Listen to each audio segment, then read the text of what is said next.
Greetings and salutations, wherever you might be joining me from today. Hopefully you're joining me live. If you're joining me later, that's just as good. Either way, you're in for a great conversation that we're going to have in the next few minutes.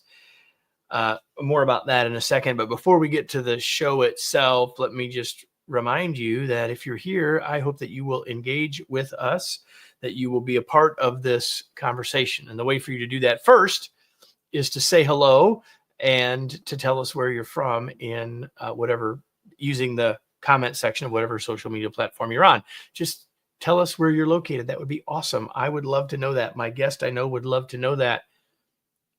But there's an ulterior motive I have for asking you to do that. It's because I want you to get used to engaging with this conversation. So I want you to, this is a conversation that we're about to have with a really, really smart guy from the UK. And if you and I and he were around the table and we were all having a cup of coffee or whatever, tea would be me and maybe Andy too. I don't know. If you had a question, you'd ask it. If you had a comment, you'd share it. If you had an idea, you would offer it, right? We'd be having a conversation. And so even though you're not around the table with us, heck, I'm not even around the table with my guest, I hope that you'll share those things because it'll make a better conversation, a better podcast. You can see up over my shoulder, that this eventually will be an episode of the Remarkable Leadership Podcast. If you didn't know, that's where it will eventually reside. But you get the chance to watch it now and to be a part of it now. And I'm so glad you're doing that. So for the purposes of the podcast, though, I need to do an introduction for it. And that starts right now. Marissa, this is for you in 3, 2, 1. Overload, stress, anxiety, burnout. Our guest today wants to help us understand these outcomes and see how they don't have to happen. You don't want to overdraft your checking account.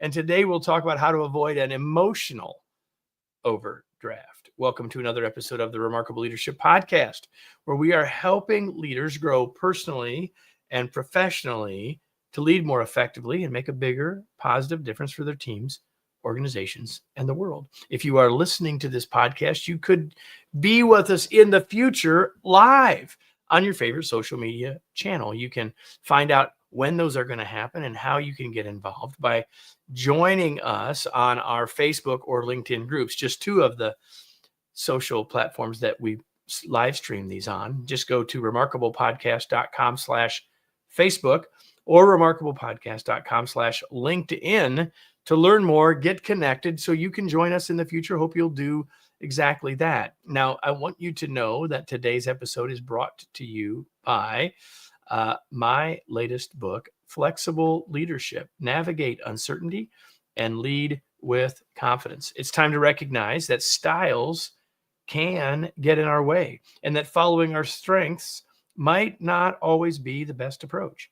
In a world that is more complex and uncertain than ever, leaders need a new perspective and set of tools to create great results for their organizations and team members. That's what Flexible Leadership provides you, and that's why I wrote it.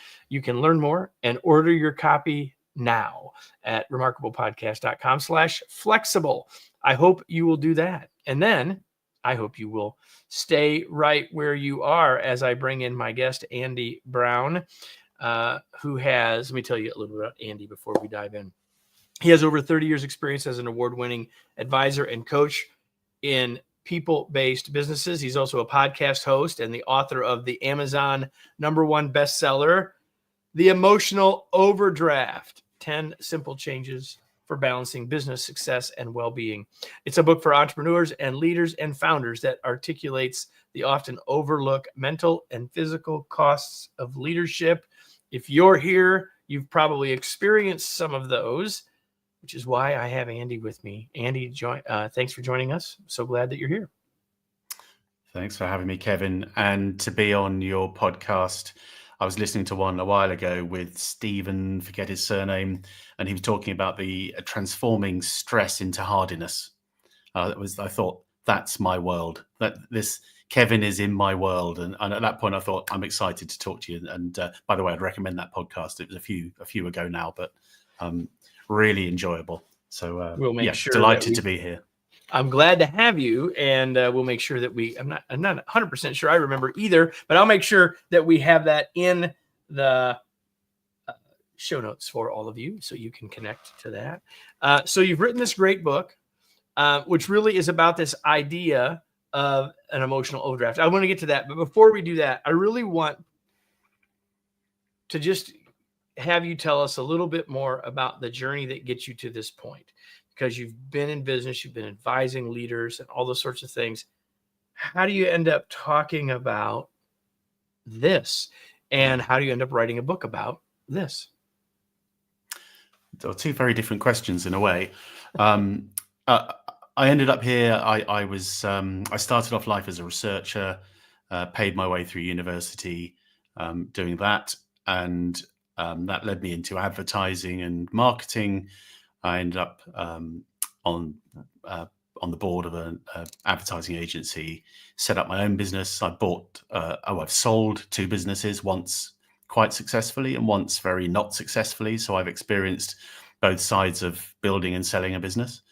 I was on the board of the largest independent agency in the world for a while, which is called Essence, before it got bought out. And I've run my own businesses. So I've got a lot of experience running businesses, relatively small businesses, so sub 150 people typically. And I suppose it was 10 years ago, I was the MD, managing director of a business. And a coach friend of mine said, you could be doing consultancy rather than working one company at a time. You could work with a handful of companies and then you kind of have more impact. And it sort of got in my head, and I thought about it over Christmas that year. And he introduced me to someone, and I ended up working for a consulting firm, mergers and acquisitions consulting firm, which was fascinating, and I learned a lot. But M&A was primarily just about money. It was just about how quickly can we get this business to a sale, and how quickly can we turn that into fee. And that wasn't what I was there for, really. So I left 6 years ago, set up my own business. And I work with a handful of really great communications and research businesses to help them become more valuable. And maybe they'll sell, maybe they won't, maybe they'll acquire somebody else. Maybe they'll raise funds. Maybe it gives them options. But if you become a more valuable business, then you have choices. If you want to grow to sell, then you can find the markets moved around you. So my day job is advising companies on building a more successful and valuable business. Okay, so that's how I got here. That's my sort of background, I suppose. Right. But in terms of emotional overdraft, exactly. I've been on boards since. I've run businesses, been a leader, owned businesses for, I don't know, maybe 35, since the 90s. And I've been consulting with multiple businesses for the last 7 or 8 years. And what I was observing was, I've got a business degree. I've done all those things, the classical stuff. The control of a business was typically around what my clients now would call the financials. Every time we have a board meeting, we start with the financials. And what I realized was that the financials were actually the thing that we could measure. There were lots of things going on that we couldn't measure. But because it's difficult to measure, we don't talk about We don't talk about those. We talk about we can measure. We can talk about profitability. We can talk about revenue growth or decline. We can talk about staff churn. We can talk about retention rates. We can talk about utilization, all the stuff we talk about in a board meeting. But there's some other stuff going on in businesses which isn't easy to measure. And I started noticing it. And what it was what I now call an emotional overdraft. And I can get to why I called it that in the end. But this behavior, I summarize it by saying it's when people subsidize the success of their business at their own personal, mental or physical cost. I'll say it again. So you're subsidizing the success of your business at your own mental or physical cost. And most people I say that to take a moment, take a beat, and then go, oh God, yeah, I recognize that. I did some research, of course, because I'm a researcher by training. I spoke to more than 50 businesses. and all of them, spoiler, sorry, if you're gonna buy the book, here's a spoiler alert. Everyone has an emotional overdraft. Thank you for that, Kevin. To some extent or another, everyone has an emotional overdraft, and that's what I call this thing. So with an overdraft, financial overdraft, it gives you the capacity to go beyond the money you actually have for the short term.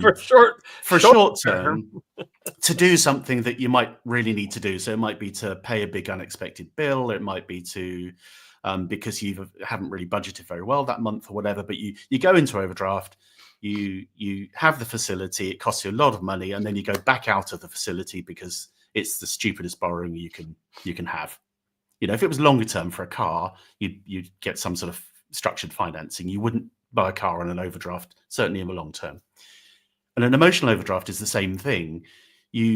I am absolutely not saying that we shouldn't be committed to our businesses, that we shouldn't go above and beyond, work longer hours, be more committed, feel it more personally, all those things that I've done myself.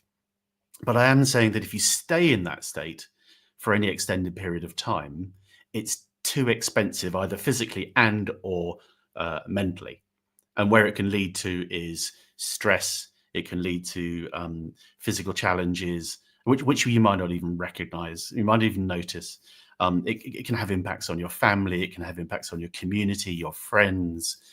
It ripples out everywhere. So I thought it was a really good analogy for, we understand that an overdraft is a good and necessary thing sometimes, but we don't stay in it. And if you can go into your emotional overdraft, you can do what you need to do, really commit, double down, work the long hours, and then come out and pay it back. Rest, recover, be kind to yourself, be kind to those around you. Then you've got a very sustainable business model. And this is leadership, or this is founders, leaders, entrepreneurs have a very similar mentality when it comes to this.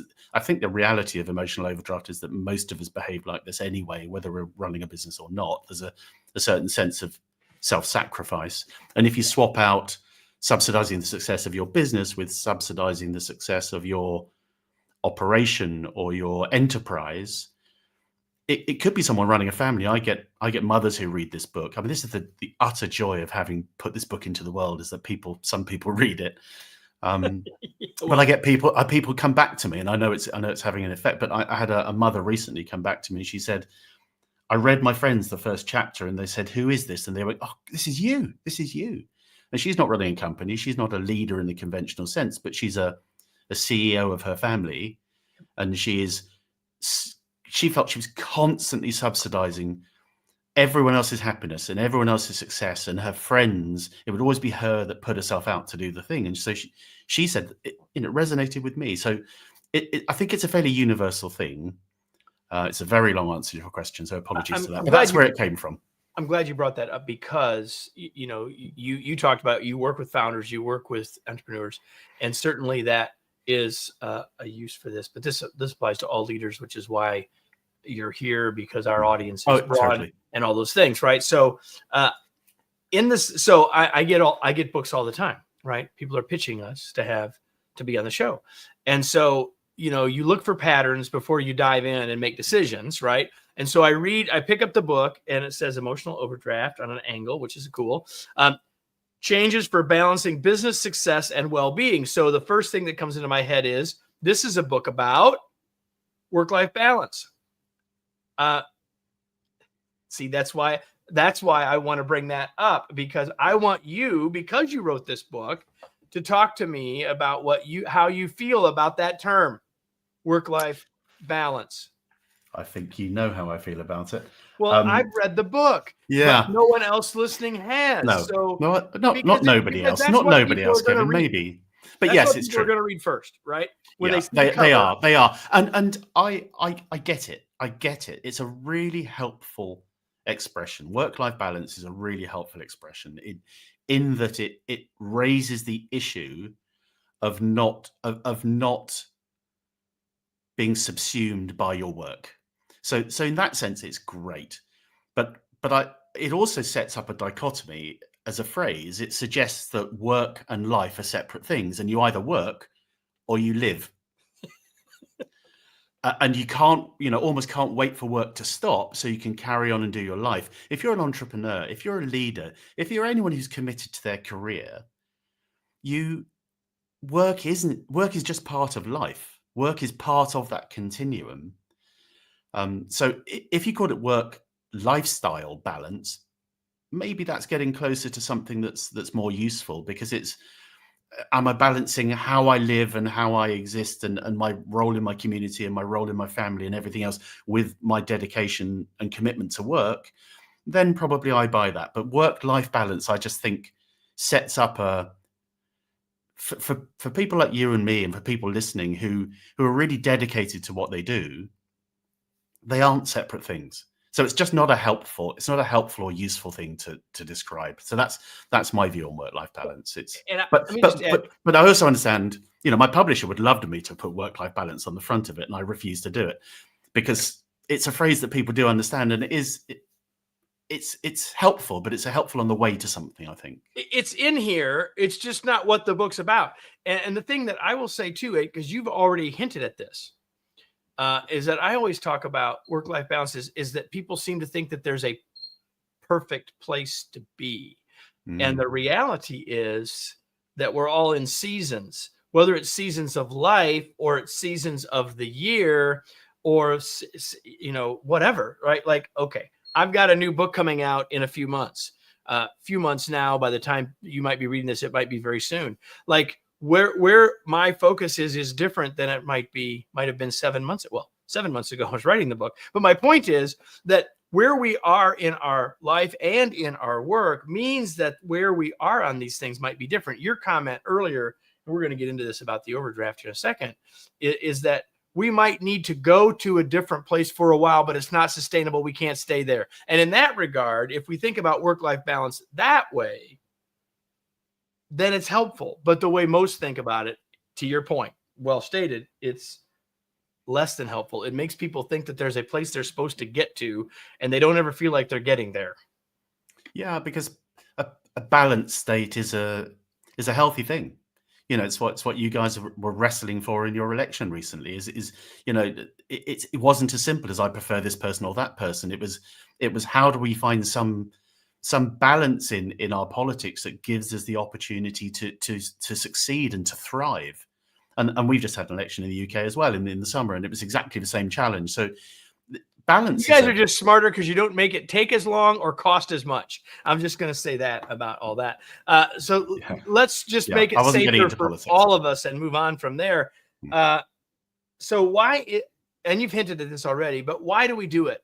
Like, why do we, as leaders, maybe more, but as leaders, to the point of the show, why do we go into overdraft? Why do we go to the perilous place? And that's the question. So when I first wrote the book, I did the research, came up with the idea, wrote it, submitted to the publisher, and the publisher went, "Andy, this is great. We think this is really interesting. Where's the rest of the book?" And I said, "Well, what do you mean, where's the rest of the book?" And they said, "Well, okay, so we get the idea of overdraft, but what do we do about it? What do we do about the overdraft?" So I had to write the second half of the book, which is, you may have come across, but I felt a bit foolish, but I share the story. So why do we get into overdraft? What's at the risk of making this sound simple, and I think it is simple, but it's not easy. I think it is simple. It's broadly because of habits.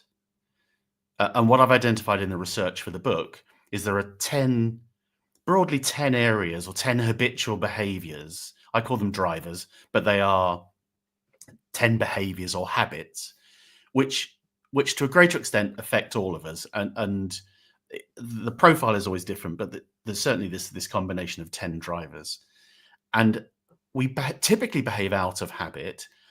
And the good thing about habit is that we don't notice it. And the bad thing about habit is that we don't notice it.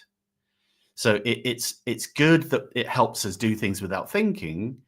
Well, especially if they're good, they're useful and helpful things, right? Like breathing.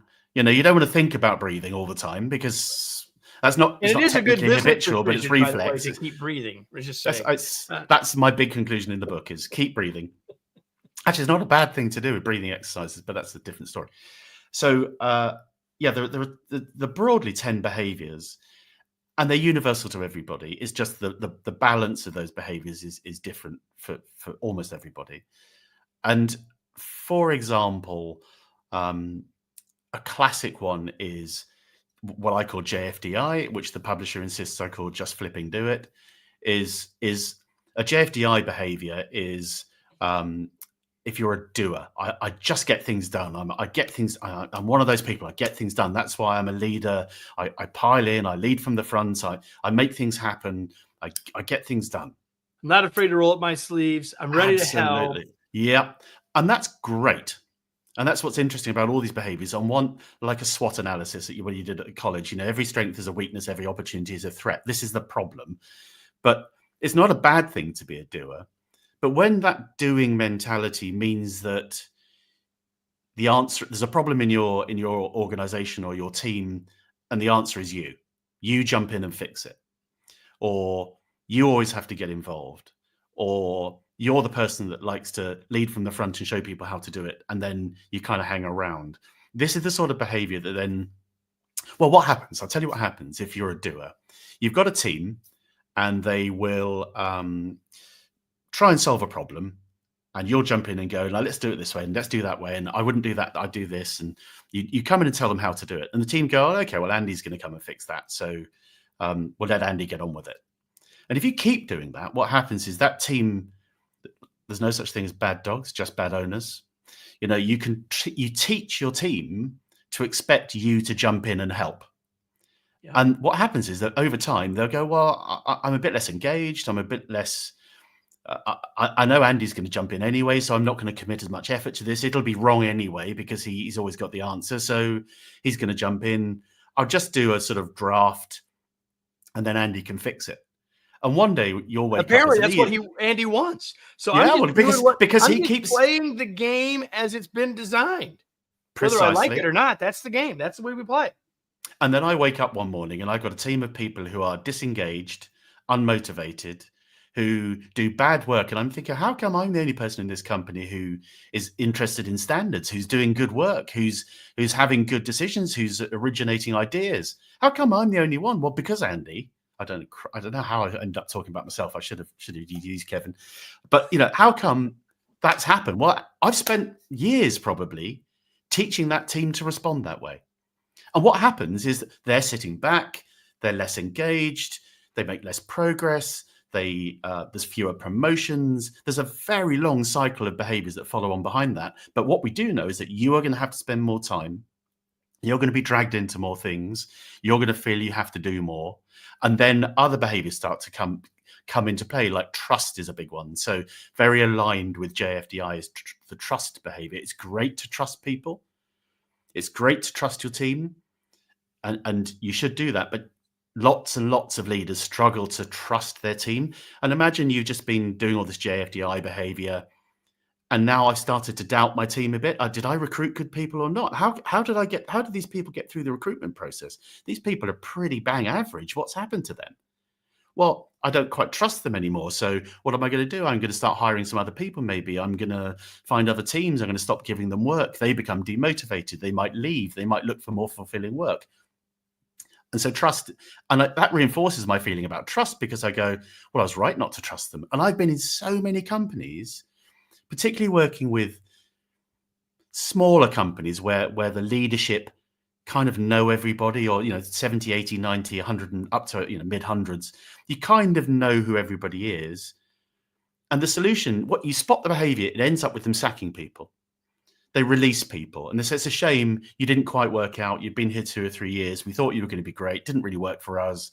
Best for all of us if you go. But thanks a lot, and good luck in your career. And it keeps happening. And that's one of the really clear signals that either you're recruiting very badly, but probably there's some of that, because everyone does, but not everyone, almost everyone does, or you're doing something to turn people from good people into less good people. And always in my career, I've hired for attitude. I always think you hire for attitude. You can't teach attitude. So hire people with amazing attitudes, and you can teach them what you need to teach them. But even then, I found myself, because I'm not immune from this, believe me, I found that I've hired people with great attitudes who over time have just kind of become disengaged, become less than I thought they would. And I absolutely know that's down to me. I had a member of staff, an amazing, bright lady who's gone on to do incredible things.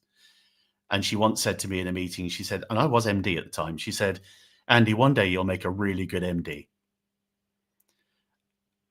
And I thought, well, I am the MD. I've been an MD for about 15 years. What are you talking about? But her point was that I thought I was doing all the right things. There's a brilliant book called The Multipliers by Liz Wiseman. Liz Wiseman. There you go. Liz Wiseman and the Australian chap, whose name I forget, but Multipliers, fantastic book. And I thought I was a multiplier. I thought I was helping my team by doing all the right things. But it turns out I was what Liz calls an accidental diminisher. I was actually doing all the right things, but it wasn't landing as well as I thought. And it's a very small difference, but it can have a huge impact on your people. And that's what she meant. And she bought me the book and gave it to me, which is such a kind and considerate. I mean, clearly she thought I was a good leader, but she didn't think I was having the impact I should be having. And she cared enough to buy me this book, which is an outstanding book. It is, and Liz has been on the show. We'll make sure that everybody. I haven't seen that one. I would as well. I'd dig that out. Liz Wiseman's outstanding. I mean, to be on the same podcast she's been on. Hallowed turf. There you go. Well, thank you, I guess. So here's the thing. There are 10 drivers. We do not have time to talk about all 10. We have talked about 2. We've talked about JFDI, which when I took your assessment, and we'll tell people how they can get to your assessment in a little bit, that came out as my highest or worst one. I don't think in my case, it's always, and maybe this is just Kevin justifying, that it's always that I feel like I have to, but I feel like I want to. It is also partly about related to, for me, like, and in fact, if it's not a huge problem for me, at least in terms of the engagement of my team, it's because I think I'm really good, and your assessment says I'm in good shape on the trust one.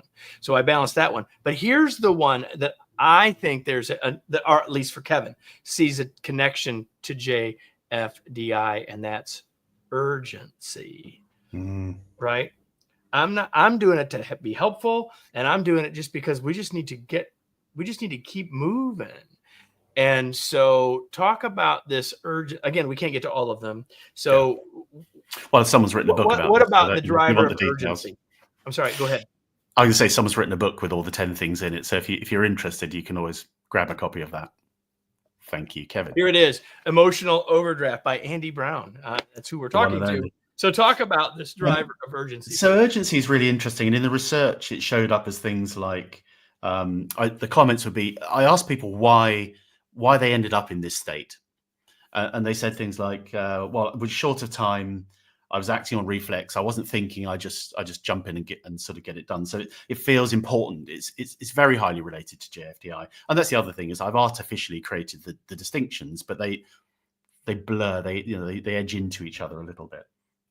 And urgency is really useful. And if you're a team leader and you want to get things done, and you're encouraging your team to do things really quickly, it's great. I mean, that's a really good thing at times. Until it's not, like in every one of these. It's really good until it's not. Right? And what's interesting is that I look at urgency and go, well, why is it urgent? What has made this urgent? It's a bit one of the big drivers, and lots of people have it. So the question to ask yourself, if you keep finding yourself in urgent situations where you have to jump in, you feel like you don't have a choice other than for you to get involved. And remember, if you're getting involved, that means that you're not doing the things on your to-do list. You're not doing the important stuff of leadership. You're not developing your teams. All that stuff that can wait, that doesn't seem to matter, will wait. So urgency is really important to understand. But if you find you're in urgent situations, ask yourself the question, why is this urgent? What has made this become urgent? And if you do that and you're honest about it, what you might discover is that it could actually be something you could have anticipated. And so I talk to people about this all the time, and they'll say, yeah, but what if my client phones up, our biggest client phones up in the morning, I've got my day plan, they phone up first thing in the morning, they say, it's all gone wrong, Andy, we need to get it fixed. how could I have predicted that? That's urgent and I couldn't have predicted it. Well, that's not really true, is it? Because unless that's the only time that's ever happened, Yeah. that isn't that's which is not never is, then it's actually predictable. It's not predictable exactly when it's going to happen, but it is predictable that it will happen. And in my world, I'd say, and I've got to tell you, the answer to lots of emotional overdraft is really boring stuff. It's like process, it's organization, it's delegation, it's tracking and monitoring. These are things. But when you're in emotional overdraft, when you're absolutely, when you're stressed, when you're burning out, the last thing you feel you can do is stop and organize stuff. So I hope we can come back to that. Well, let me just make an observation, because it's an example in the book, and I won't go to it exactly, and I may not get it perfect, but it rung true for me about urgency. We get in that moment. There's the fire. I need to go get the fire extinguisher right now. In the book, you talk about a client saying, "I need this on Monday," and they were getting ready to go away for the weekend. Yeah. And if we don't stop, we just take the laptop and power through it. But if we do stop, we might ask the customer, "Hey, I'm about ready to go for the weekend. Is Monday, would Tuesday work?" And that's exactly and if what they happened. say yes, awesome. If they say no, you still at least know, right? Or they may say end of day Monday is fine, which is might be the same thing as Tuesday. So my point is, all we have to do is stop, take a breath. Yeah. And in many of these, because here's the thing, you said it earlier, and there's a chapter at the end about the habits here, right? Is if we don't stop and we run on automatic, we run on our habit, that's where we run the risk of any of these things, any of the 10 becoming an issue. But if we'll stop, take a breath and say, what if, or is this serving me, or whatever, right? Mm-hmm. So like Kevin, JFDI, well, let me just roll up my sleeves and help. Okay, is that serving the situation? Is it even seen as helpful by the team, even if that's my entire intention? Yep. Maybe not. Maybe what they'd rather hear is, "Hey, I know you're really busy. What can I do for you? Do you want me to order the pizza?" Like maybe that's what they need. And you've nailed it. The secret and the reason emotional overdraft is so important as a phrase is because if you recognize that you are in those habits and you're in your emotional overdraft for too long, then take a second. Just take a second and go, what could I do differently? What could I do differently now? And that's often enough to break a habit. It's often enough to make you recognize, oh, okay.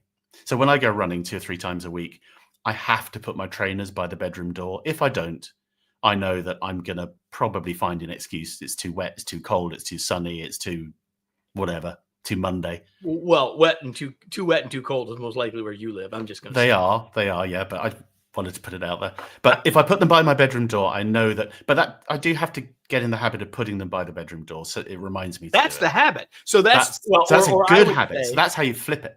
Right. I would say that's the routine, that helps you reinforce the habit that you want. So, and there's loads of books about habit. But I'll just finish that thing about the urgency because it's important. The first one was a true story. I had a head of a whole department, a brilliant, talented lady who came to me and said, I've got to cancel my holiday because I'm going to, for the 3rd time, I think it was, because I've got to get this thing done on Monday. And I just said, have you asked the client if they really need it by Monday? Because we all go, client wants it, client gets it. Client wants it, client gets it. That's not always true because the client, often they bring you answers, not questions. And I often say to my teams, go and ask them a question. Go and find out what's behind what they're telling you, because they're saying we need it by Monday as an answer to something. What actually did they need? She went back and chatted to them and said, look, I'm going on holiday this weekend. I can get it done by Monday, but if I go away, I can still get it done to you by Tuesday. And the client went, great, have a lovely weekend. Have a great holiday. And now, just for asking. And that was the habit. That was the habit broken. She went, I'll take a beat. I recognize what I'm doing. I'll actually ask the client. So it's so important. It gives you the chance to stop. But also on that urgency, I was talking about the one where a client asks you to do something really quickly. actually, if that happens more than once, and it does happen more than once, there's probably something happening in the background that is leading to the client to asking for it. So it could be that every time a client asks for something, you guys say yes. So So the why would client, they stop asking? why wouldn't they? They'll just keep taking. They'll keep taking. That's what clients do. That's almost the definition of them. So they're going to go, well, I expect it tomorrow. They're not going to say, well, maybe could you do it by the end of the week, or could you do it in 2 weeks' time? Then they're not thinking about what you're doing. They're just going, well, they always get it to me by, in 24 hours. So I'll ask for it I'll ask tomorrow. for 24 hours. So we've trained the client to expect that. So that's what I'm saying. Behind that urgency, as a leader, it's critical for me that you go, hang on, maybe the team have to respond really quickly on this occasion, but let's just step back and have a look at this and go, have we taught our client to behave that way? Or if it happens regularly, and so I used to have a business where we were a media agency, and we had to place ads on a particular day, and that day, you've got to place an ad on a Wednesday. It's got to appear on a Wednesday, and we get the ads supplied to us by a creative agency, and often they'd be very late. And my team were fantastic, and they would make up a day or two's shortfall, and they'd find a way to get those ads live. But occasionally it would go wrong and the ads wouldn't show up, and then the client would give my team grief.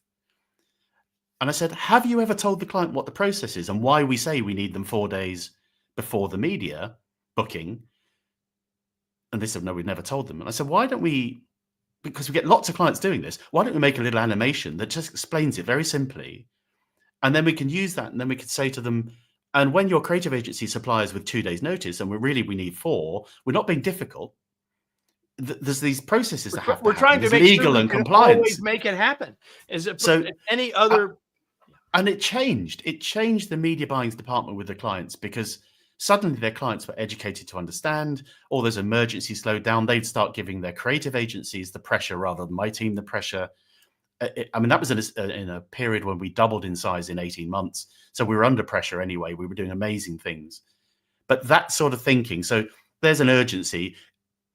It's urgent, but might it not have been as urgent if we'd done something else different? If we had better processes, if it's urgent because we made a mistake, could we have better quality assurance or checking? Or there's almost always something. So urgency, yes, it's great that you can jump in and fix it. It's great that you can do really well with it, but a lot of urgency can be mitigated by better planning and better organization.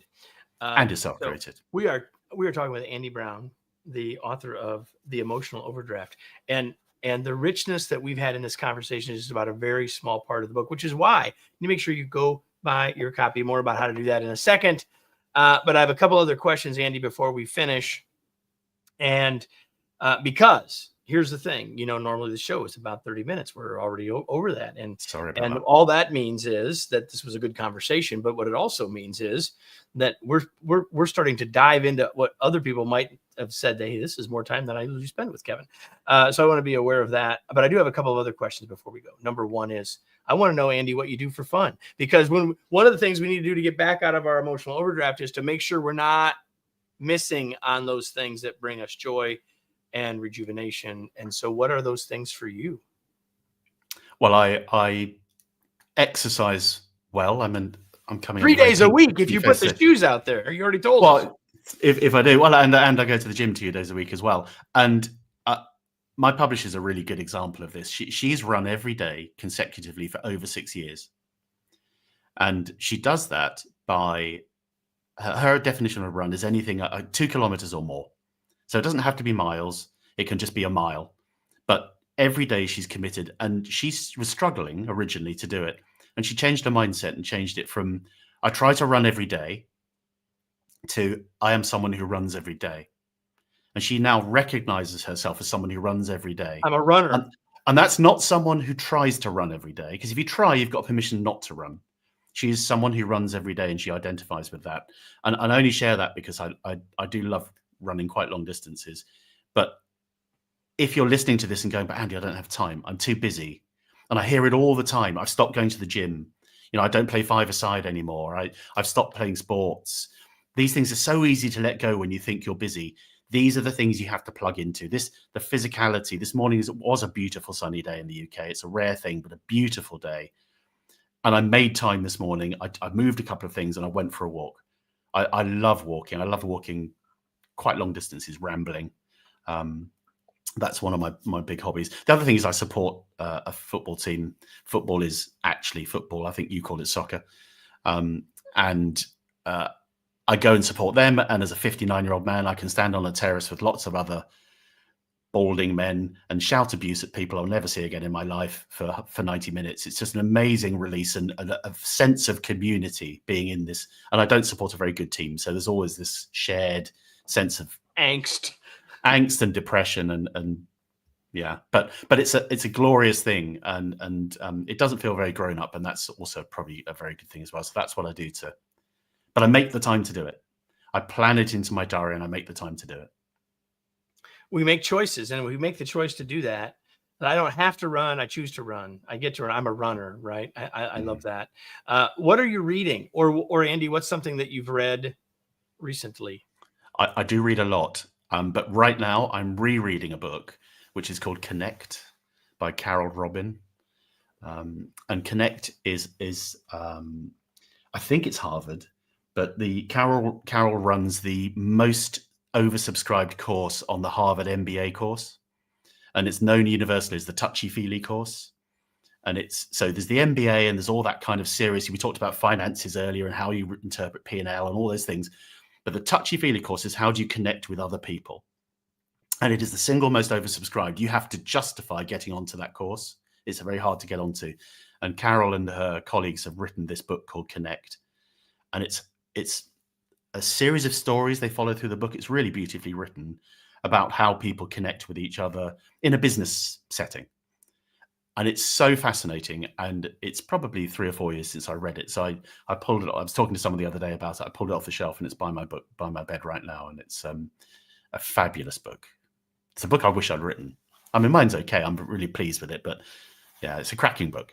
Well, that's high praise from any author for someone to say about the other person, man, I wish I'd written that. And there's some of those that I have read, and in some I've had the chance to tell those people those things. And so, Andy, we'll have that in the show notes as well as the podcast that we've mentioned throughout our conversation. It's actually weirdly, Connect is a very good audio book. Sometimes business books, and I don't think mine's a business book. I think mine is a self-development book more than anything else, but it is about business.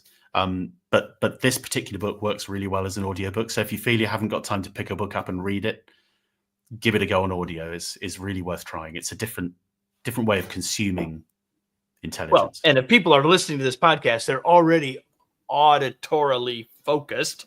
So why not do that as well? We have been talking with you, Andy, and I'm going to hold up the book for those who are watching on video while you tell people where they can reach you.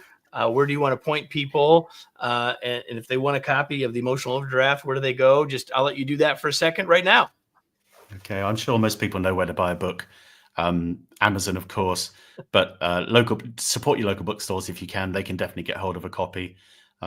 It's available universally. And the website's emotionaloverdraft.com. You can do the self-assessment yourself that we've been talking about. So you can do that. That's free of charge on there, and download your own results, which might be interesting. There's also my podcast, and I write lots of articles about this, and I speak to lots of people about it. You are not alone. Everyone deals with this to a greater or lesser extent. You can do something about it. You can reverse your emotional overdraft really quickly, but it takes some being deliberate. So take a pause, take a moment, reflect on emotional overdraft. And if the website helps, emotionaloverdraft.com, give it a try.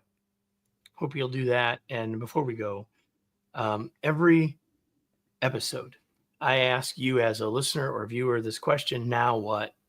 What action will you take as a result of this? And while that is always an important thing, I think from this particular conversation, there should be plenty for you to think about. And if all you got was that last point, which was take a breath and stop and think and make a conscious choice rather than leaning into or just relying on whatever your habits are doing to you, maybe in some cases, even if it's unintentional.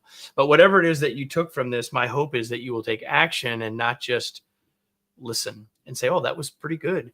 But rather you say, this is the Andy Brown of all the Andy Browns on the planet that I want to get to know better. I need to get a copy of their emotional overdraft. And if you found this useful, which I hope you did, I also hope that you will share it with someone else, that you will subscribe wherever you're getting this content from so you don't miss future episodes.